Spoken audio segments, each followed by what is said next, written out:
What's up, guys? It's your boy. Back at it again with another exam review question. Here we have Mrs. Tate and Mr. Benz going for a run in preparation for an upcoming marathon. 120 meters from the finish line, Mrs. Tate is moving at a constant velocity of 6.7 meters per second, and Mr. Benz is moving 1.2 meters per second at this point. What's the minimum average acceleration he would need to tie with her? Okay, so here we got a race. Here is the starting line. Here's the finish line. Mrs. Tate is moving at 6.7 meters per second, and she's moving at a constant velocity, meaning that she's not accelerating. Her acceleration is 0.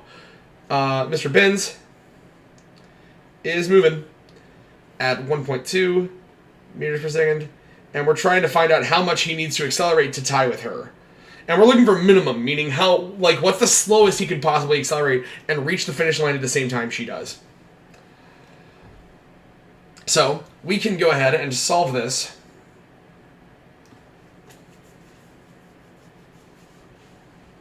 in two parts. I'm going to try to solve this once for Mrs. Tate and once for Mr. Benz. So we have Tate and we have Benz.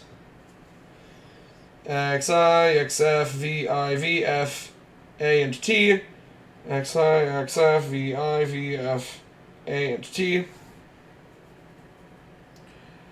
Alright, our initial position for Mrs. Tate is 0, initial position for Mr. Benz is 0. XF, the final distance for both of them, is going to be the distance from the finish line, which is 120. Mrs. Tate's initial velocity is the speed she's moving at, which is 6.7. Final velocity is also 6.7. Mr. Benz's initial velocity is 1.2. His final velocity we don't know. We know Mrs. Tate's acceleration is 0. We know Mr. Benz's acceleration is what we're trying to find. And there's no mention of time in this problem necessarily. However, the way that I would try to solve this problem, let's think about this. So we have Mrs. Tate, we have Mr. Benz. We know how fast they're both going. We want to know how Mr. Benz could possibly tie with Mrs. Tate. Right?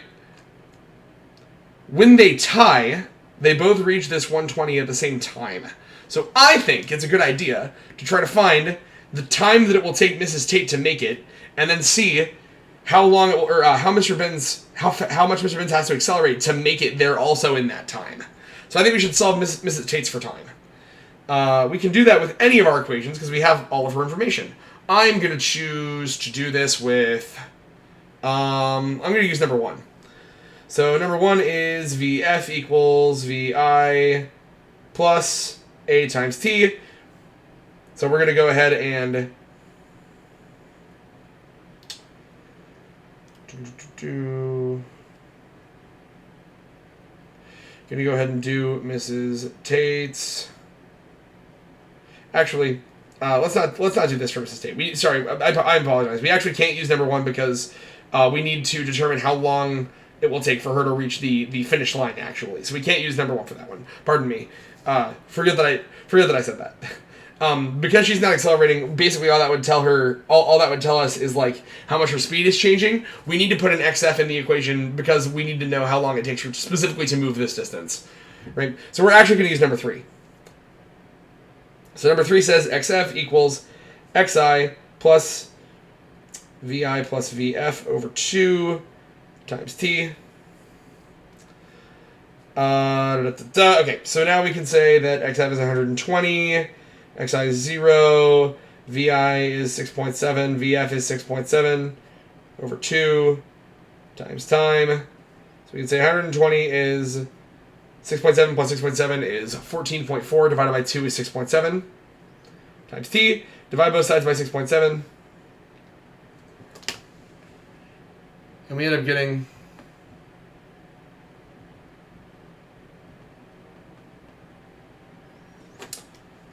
T is 17.9 seconds. Oopsie, I almost crossed that out instead of drawing a box around it. So T is 17.9 seconds. Now, in order for Mr. Benz to tie with her, he has to reach the finish line in 17.9 seconds. So we can actually do this again for Mr. Benz. And do this again for Mr. Benz and find how much he needs to accelerate in order to make it in 17.9 seconds. So we actually know what t is for him now. 17.9. I'm going to go ahead and finish this one on a paper plate because I'm running out of space here. I'm just going to go ahead and rewrite all the stuff.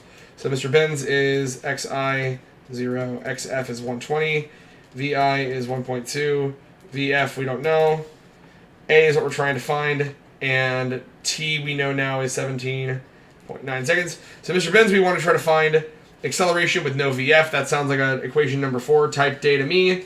So we get xf equals xi plus vi t plus 1/2 at squared.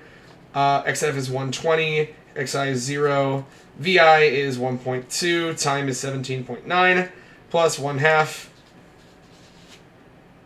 times a times 17.9 squared. Now we can solve this for a.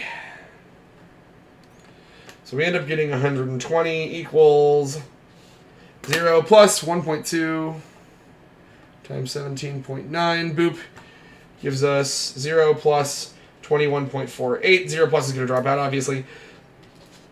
Plus half of a, 17.9 squared,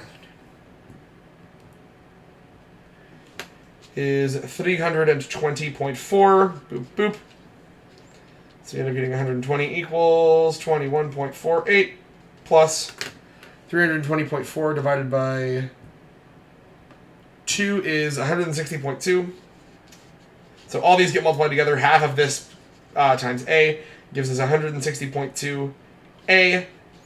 So now we want to get this by itself. We can subtract 21.48 from both sides of this, which will give us 98.52, I think, right? I'm going to double check here, but I'm pretty sure that's correct. I'm so smart. And that's equal to 160.2 times a. Now we want to get a by itself. We can divide both sides by 160.2.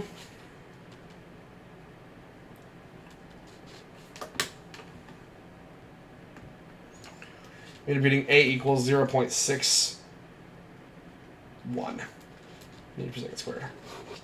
So that's the minimum acceleration Mr. Benz needs to beat Mrs. Tate in this race.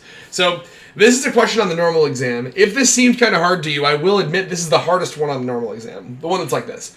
But the way that we deal with a problem like this is pretty simple.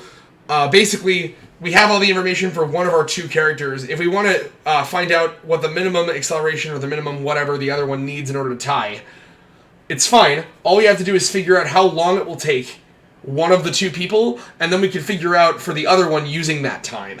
Right? So here, we knew more information about Mrs. Tate, right? We knew all about her speed because she wasn't accelerating, so we could find easily how long it would take her to finish the race, and we can assume that if they tie, it takes Mr. Benz that same amount of time. So that's the way we go about solving a problem like this. Like I said, there is a question on the normal exam like this, but it is the hardest one, and it's the only one that's like this. So if this was a little bit rough for you, that's okay. I hope that these tutorials were helping you guys out. I'll see you in the next one.